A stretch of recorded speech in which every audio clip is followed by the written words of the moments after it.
Ah, la coupure est faite. Yes. Quand t'es prêt, man. Je suis prêt. Yes, c'est un gros honneur, sérieusement. Merci d'avoir accepté l'invitation. C'est une première fois à Prescription Punk Rock, mon cher ami. Je vais te laisser te présenter. P du groupe Gros Camion. Hell yeah, Gros Camion, c'est un honneur. C'est une première fois qu'on jase. C'est un projet que j'aime particulièrement. Écoute, l'entrevue a lieu grâce à un ami commun qui est Mad Mike, un bon ami à moi. Quand il m'a parlé de la formation, j'ai fait, ben oui, j'ai connais Gros Camion. Pour ceux qui connaissent peut-être pas le projet, comment ça a commencé, comment vous êtes connus, puis comment ça a commencé, Gros Camion? J'ai connu un des membres de notre groupe, qui est le drummer, il y a une vingtaine d'années. Il bookait des shows dans le festival Envol les Macadam. En fait, c'est Simon Gaudry. C'est à lui le festival Envol les Macadam. Puis avec mon groupe rap Good Samaritans, puis on a fait des shows à Envol les Macadam. C'est comme ça qu'on s'est connus. On s'est toujours dit au fil des ans qu'on allait faire une collaboration ensemble. Puis, à un moment donné, les étoiles se sont alignées. Simon m'a dit, passe au local, on a besoin d'un nouveau chanteur. Peut-être qu'avec un rapper, ça serait une vraiment bonne idée de repartir sur du quoi de neuf. Fait que je suis allé les voir au local. On a fait une tune que j'avais écrite quand j'avais reçu leur démo. Puis on a clenché ça dans un jam. La chimie a été super bonne. Fait qu'on a décidé de s'embarquer dans un projet d'enregistrement d'un album. Ça s'est fait, je te dirais, à l'été 2018. Fait que le processus a été à peu près de 2 ans pour que l'album soit fait, enfin. Ouais, puis c'est ça qui est intéressant parce qu'on sent vraiment la qualité, puis l'originalité aussi. Tu l'as dit, vous êtes, c'est un peu un background différent. Les gars, une sonorité plus rock. Tu arrives avec un background de rap, mais ça marche, puis la synergie entre les deux est là. Puis je trouve ça cool aujourd'hui, justement, que les styles se fusionnent. Rappelle-toi, tu sais, j'ai 38 ans. À notre époque, tout était divisé, tout était classifié. T'écoutais du punk rock, t'écoutais pas de rap, t'écoutais pas de métal, vice-versa. Mais Exact. aujourd'hui, les gens, avec justement les Spotify de ce monde, les applications ont accès aux bibliothèques musicales infinies. Fait que les gens vont chercher dans tout. Puis je pense que ça a toujours été ça. C'est juste qu'on classifiait les choses, mais maintenant que ça fonctionne plus vraiment, ben tout s'entremêle. Puis ça crée des projets qui sont complètement pétés comme ça. Tu sais. Puis Oui. même vous autres, vous vous stimulez à créer comme ça, puis avoir donc, tu sais, on s'en va vers ça, puis ça donne quelque chose qui est propre à vous. Oui. Je te dirais que moi, de l'époque où j'étais au secondaire, j'ai 43 ans moi, aujourd'hui. Ça se situe un peu dans le temps. Au début des années 90, c'était vraiment, comme tu dis, classifié comme ça. Un rapper était un rapper, un skater était un skater, un rocker était un rocker. Mais nous autres, dans notre clique, on était toujours tout ouvert à tous les styles. Toute la gang, pas juste les rappers, là, les rockers. Mais... Sauf que les rockers avec qui j'aurais aimé faire des groupes à l'époque étaient peut-être eux autres plus fermés à l'idée d'incorporer du rap dans leurs affaires. Fait que ça a pris beaucoup d'années avant que les rockers du Québec s'ouvrent à ça. À peut-être faire autre chose que, bon, mais si un groupe de punk rock fait du punk rock, ils feront pas un blend avec un autre style. Fait que là, ben, ces années-là sont passées. J'avais toujours eu envie de faire ce projet-là. Puis l'opportunité s'est présentée. Puis j'avais aussi envie de délaisser un peu le style boom bap auquel moi je suis habitué. J'ai toujours aussi écrit des textes avec des thèmes un peu lourds. Ça se prêtait à ça, mon style à moi. Je me suis dit, j'aimerais mieux me coller à un band rock, une sonorité rock, puis garder quand même un certain niveau d'écriture intéressant. Là. Toujours au moins 2 niveaux, si c'est pas 3, mais plus dans la légèreté. Pas de censure pantoute. Puis on y va à fond. T'sais. Plutôt que de demander à un groupe rock de bon, ben là, vous me jouez un 4-4, puis on y va super deep. Les gars, je pense qu'ils auraient trouvé ça pas mal ennuyant. T'sais. Fait que le drummer, il tape dans le fond, puis ça déboule. Je préférais que ce soit fait comme ça. Ouais, puis tu l'as mentionné, tu sais, tous les membres du groupe ont un gros background. C'est tout du monde qui sont super ouverts à la musique. Yes. Simon qui a collaboré sur tous les styles à faire jouer des artistes de partout dans le monde puis des artistes locaux. Fait que tu sais, je pense que ça se ressent tout le long de l'album. C'est ça que je trouve intéressant. Puis toutes les tunes s'enchaînent bien dans le sens que tu skippes rien. Puis ça, c'est quand même un exploit qui est quand même dur à faire au niveau francophone. Puis surtout, je dirais pas qu'il y a un trou au niveau du rock francophone, mais on a besoin de plus en plus de bands parce que c'est un style qui a été peut-être délaissé dans les dernières années. C'est les mêmes noms qui reviennent, fait que ça fait du bien d'avoir justement des nouvelles sonorités puis des bands qui vont, comme vous autres, prendre d'autres avenues aussi, tout en ayant une base imprégnée autant dans le rock que dans le rap. Puis ça, c'est ce qui est intéressant du projet. Puis c'est dommage la situation actuelle parce que, tu sais, quand tu écoutes l'album, tu es comme, man, j'ai hâte d'entendre ça live, ça va être complètement débile, là. Ouais, c'est vraiment chiant parce qu'on avait un bel été en perspective, puis un automne surtout, on prévoyait faire des shows à l'extérieur. Puis bon, ben, qu'est-ce que je te dis, on est sous stand-by, mais on voulait pas prendre un break. Là, notre album allait sortir. Ça a été un peu plus long à cause que, au moment où on était rendu au mixage puis au mastering, on pouvait plus se voir.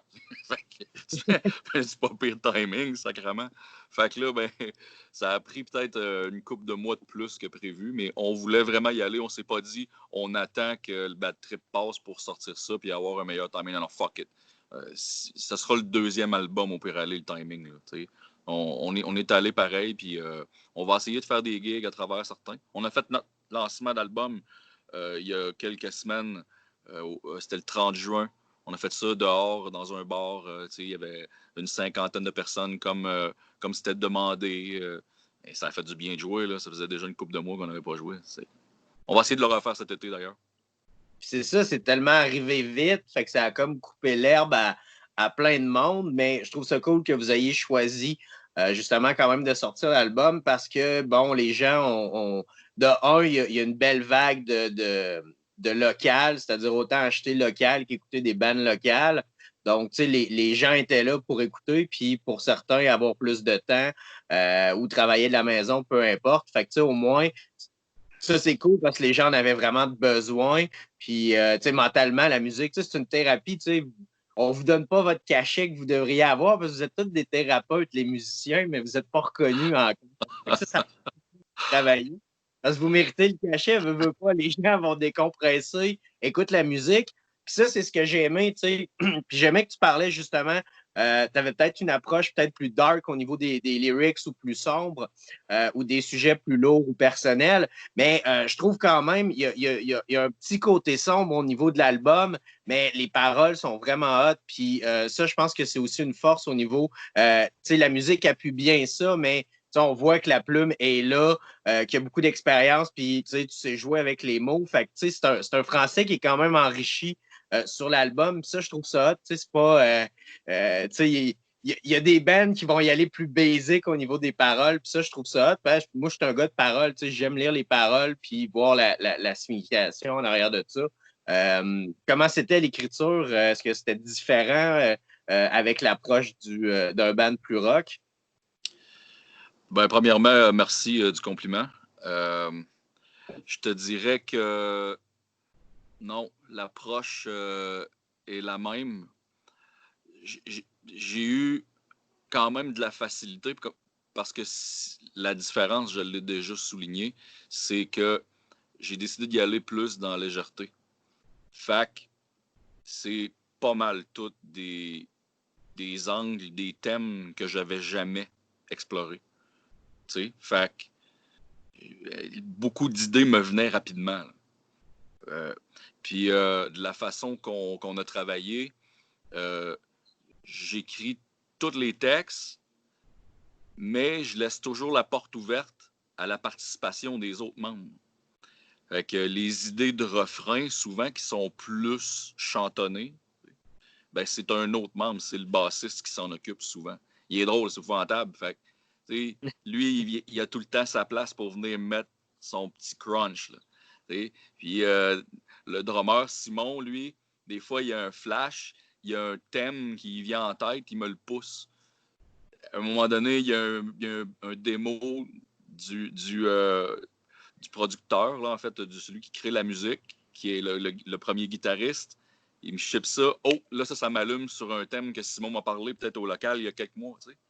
Fait qu'on n'est pas fermé à rien. Même la façon de faire, moi, j'écris les textes, je remplis ça à la planche, puis des fois, il y a trop de textes. Dans le rap, on écrit, mais dans le rock, ça prend pas nécessairement autant de paroles.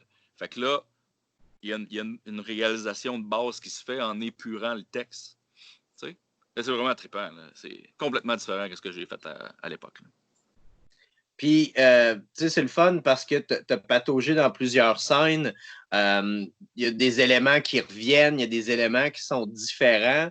Mais j'imagine que, veux pas, en tant qu'artiste, t'en sors enrichi.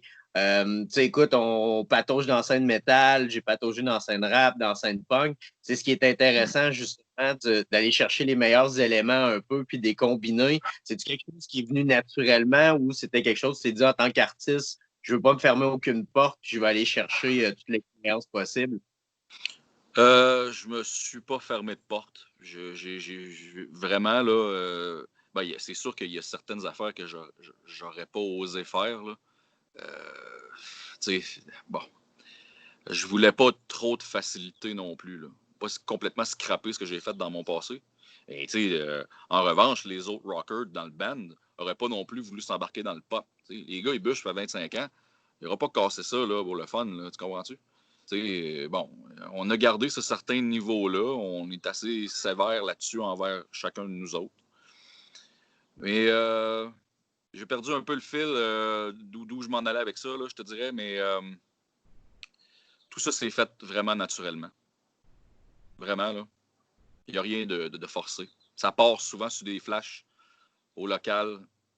Il y en a un qui dit une phrase complètement conne, on éclate de rire, puis on part là-dessus. On s'enregistre en local, et puis là, il y a de quoi qui nous a fait cliquer. On va écrire là-dessus, revenir à la maison. Vraiment, là, je vais continuer, je pense que j'ai trouvé mon fil. Moi, à l'époque, là, je détestais rapper sur une crise de piste en arrière de moi. Là. Un beat enregistré sur un DAT ou sur une clé USB ou un CD ou une cassette. On les a toutes faites, on est vieux. Hein? Ça, j'haïssais ça. Là. Mais haïssais ça. J'étais humilié de faire ça, tu comprends-tu? J'aurais aimé ça à l'époque avoir un full band, mais qu'est-ce que je te dise? On n'avait pas de full band. Fait que d'avoir un full band en arrière de moi, là, ça me donne tellement du gaz. Là. Ça n'a pas de sens. Ça n'a pas de sens. C'est extraordinaire. Non, c'est vrai. Puis c'est une dynamique qui a été explorée tranquillement, pas vite au niveau du rap. Tu as eu des artistes comme les Beastie Boys qui provenaient d'un background punk, qui eux autres savaient jouer de leurs instruments. Ben, c'est ça.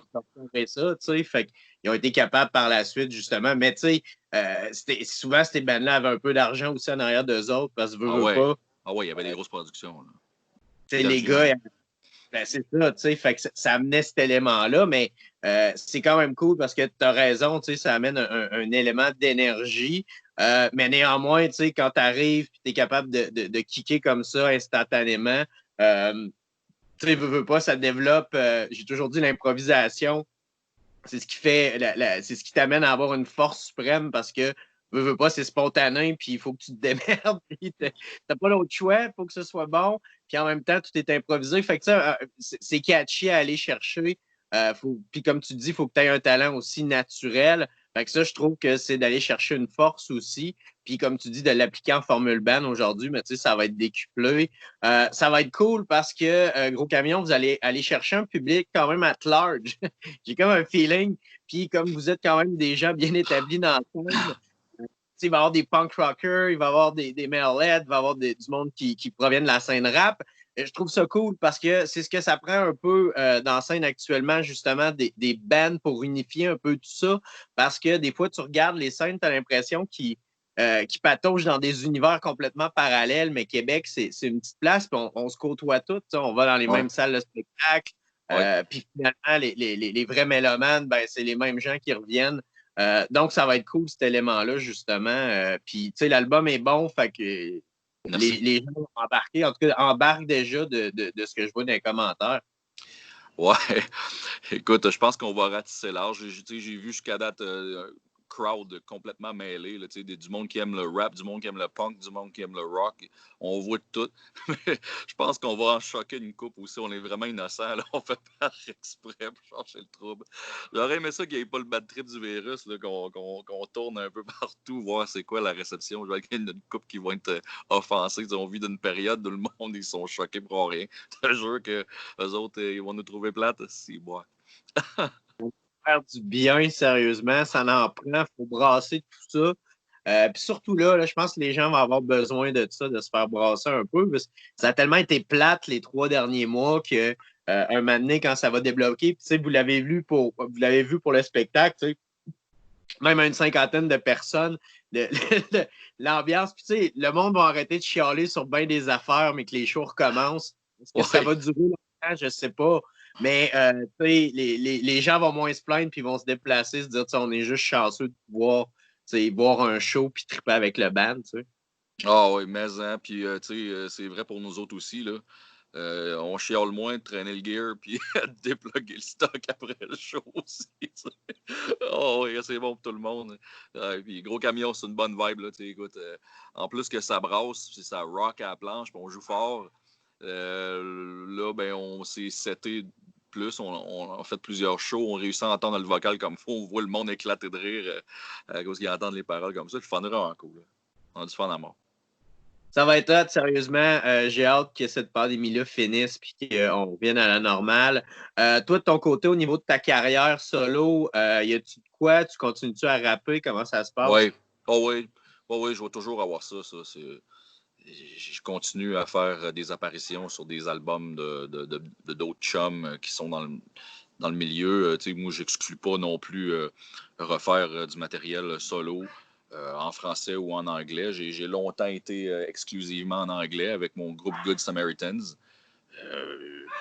On est encore des frères, nous autres. Là. Fait que, c'est possible qu'un jour, on s'assoie, moi puis le gars avec qui je faisais du beat, qui s'appelle Breeze, disait hey, on enregistre une toune ou 5 tonnes ou 10 tonnes, ça peut finir en album.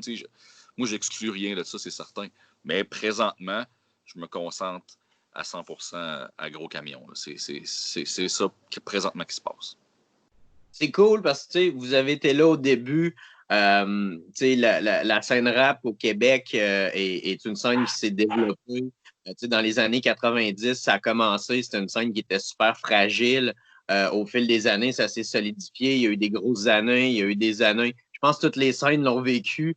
Le début des années 2000, tu as commencé à s'estomper un peu, c'est revenu. Je pense qu'en ce moment, le rap franco va super bien. Il est porté de l'avant. Je pense qu'on a trouvé notre identité là-dedans. Puis, à travers le monde, on est reconnu comme ayant des super bons rappeurs. Puis, je pense que les sujets aussi, au Québec, c'est beaucoup moins bling-bling. Puis, les chansons sont beaucoup plus structurées, je trouve, au niveau identitaire, puis au niveau d'énonciation. Mais toi, comment tu vois la scène en ce moment? Ben, moi, je suis un bonhomme là, dans ce milieu-là. C'est un style de kids, tu sais. Je te dirais que moi le style que je préfère, qui est le boom bap, existe encore, mais vraiment en dessous de la couverte aujourd'hui. T'sais. Il s'en fait encore beaucoup au Québec, mais on en entend peu parler. Aujourd'hui, ce qui pogne, c'est beaucoup un style franglais. Les gars comme Loud sont à l'avant-plan, les gars comme Larry Kidd, ben les gars de LLA en fait, ce qui est très bon, là, je les trouve excellents, c'est parfait.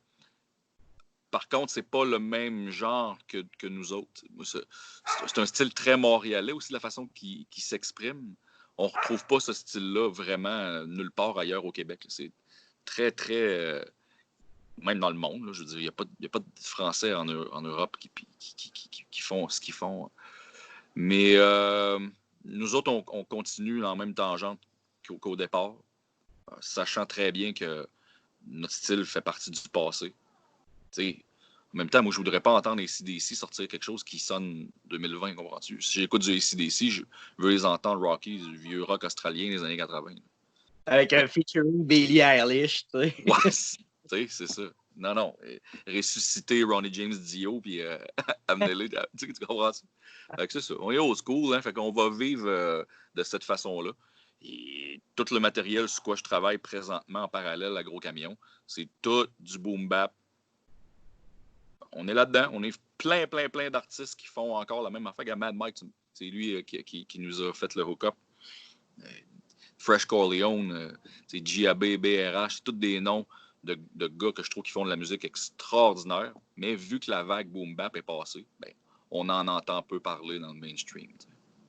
Non, c'est sûr. Mais tu sais, ce que j'aime la musique, c'est que c'est une roue. Je pense que quand tu fais quelque chose de bon, c'est malheureux. On est dans une actualité que tout va tellement vite. Soit que tu as un succès qui est très rapide, c'est fini, puis on passe à autre chose. Mais j'ai l'impression qu'il y a beaucoup de monde qui va repatauger justement dans ce que vous avez fait. La musique, c'est intangible. Comme tu le dis, vous avez choisi un style super original. Les paroles étaient là aussi. Fait qu'écoute, non, je pense que au fil des années, les gens vont repatauger là-dedans. Mais c'est dommage, tu vas te dire, je suis rendu à 55 ans, man, puis les kids viennent de découvrir mon vieux band. Mais c'est la beauté de la chose, puis je pense que c'est là que c'est important. Mais il y a une nostalgie aussi on a été chanceux, tu sais. Écoute, on a 5 ans de différence, mais il y a de quoi qui s'est cristallisé au début des années 90. Puis aujourd'hui, la nostalgie est là, les gens reviennent. Tu as des vieux visages que tu vois qui ça fait longtemps qu'ils ne sont pas là, qui se redéplacent au show. Fait que je pense que le meilleur s'en vient, puis ça va être vraiment le fun.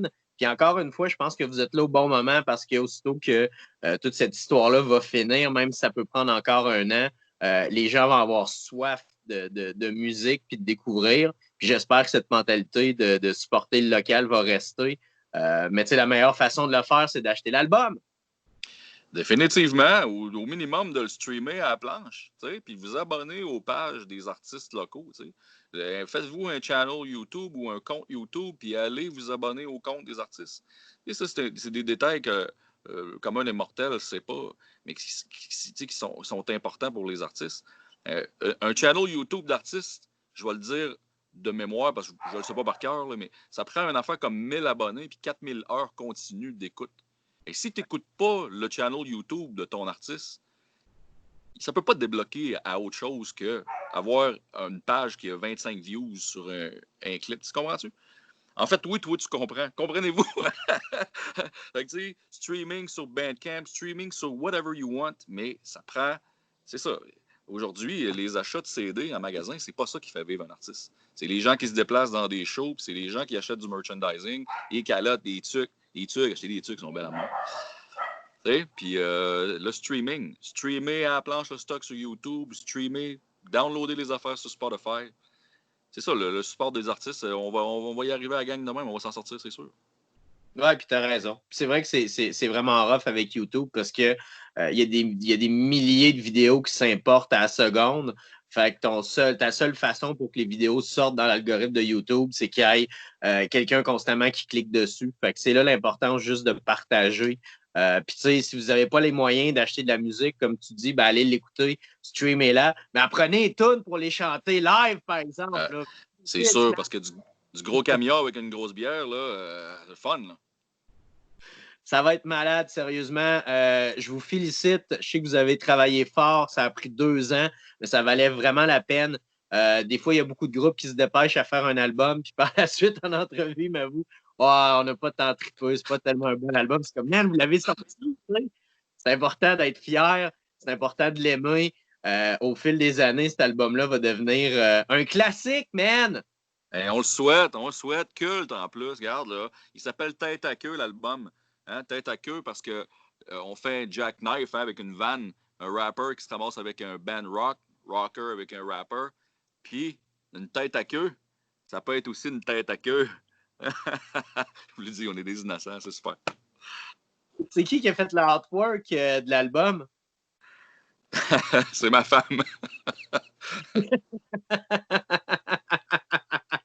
Je t'avouerais que dans tout le lot de réponses, je ne m'attendais pas à celle-là.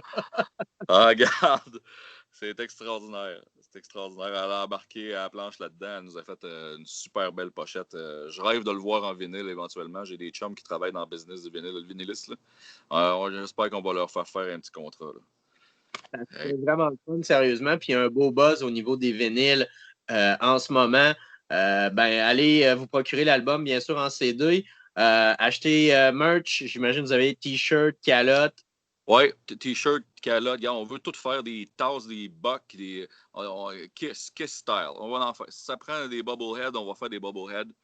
Écoute, CD, si vous voulez mettre la main sur le CD, vous pouvez communiquer avec nous autres sur notre page Facebook. Vous allez nous trouver quelque part, c'est certain. Là. Venez nous voir, vous nous demandez ça en privé ou sur notre page directe, puis on va vous organiser pour que vous l'ayez dans les mains le plus vite possible. Gros camion, vous mettez la cochotte Kiss, ils ont quand même un cercueil. Un petit lutteur là, avec la tête de gros camion, ça serait bon, hein? Man, un coffre-fort pour un cercueil, man. Gene Simmons, c'est de la folie, là. Écoute, moi, personnellement, j'aime pas Kiss, mais s'il y a une affaire qui est respectable, c'est son sens des affaires. My God, lui, je te jure. Hein? C'est là si c'est vraiment respectable à un certain niveau, mais j'avoue que... c'est ça, ça peut être discutable sur toutes les vidanges qu'il crée, là, mais pour faire du cash, il serait comment? Hein? Écoutez, Walmart, vous le savez, qui a fait une annonce, gros camion est prêt, man. Anytime. Yeah. Merci, sérieusement, encore une fois, je me répète, mais l'album est vraiment excellent. Je l'ai écouté plusieurs fois, je vais le réécouter. Félicitations. Comme vous dites, je sais que vous aimez avoir du fun, délirer, rire, mais au final, ça reste un super bon album. Il y a une belle maturité. Ça s'écoute super bien, puis allez vous le procurer dès maintenant. On fait un spécial lundi prochain. Écoute, je t'envoie tous les liens pour écouter live puis le podcast. Merci beaucoup. Merci à toi. Merci, sérieusement. Puis, écoute, on vous surveille de très près. Puis, aussitôt que vous avez de quoi, gênez-vous pas, man. T'es pris dans un faux contrat avec Prescription Punk Rock, man, qui n'existe pas, que t'as jamais signé, man, d'en revenir quand tu veux. je vais être là anytime, puis éventuellement en personne, puis moi tout, moi boire de la bière avec toi. Oui, man. Puis, écoute, on revient en studio officiellement, parce que là, on était préenregistré depuis le COVID. Mais on revient officiellement le 3 août en studio. Fait que selon comment ça va aller, là, à mon avis, ça risque d'être assez rapide là, les mois suivants. Fait que aussitôt qu'on peut recevoir live, écoutez, les boys, vous êtes plus que bienvenus. Il y a plein de spéciaux aussi qu'on fait si vous voulez jouer live. Il y a plein d'affaires qu'on peut faire. Ça serait vraiment cool de faire ça. Puis pourquoi pas un gros camion takeover complètement Prescription Punk Rock, man. Vous prenez le contrôle des ondes. Je vois déjà ça, man. J'ai plein de projets. Très ouvert à faire ça, très ouvert. Merci les boys. Puis écoutez, d'ici à ce qu'on se voit, les bières sont sous mon bras. Envoyez-moi le bill. Right on. Merci beaucoup, man. Salut, bonne soirée. Salut.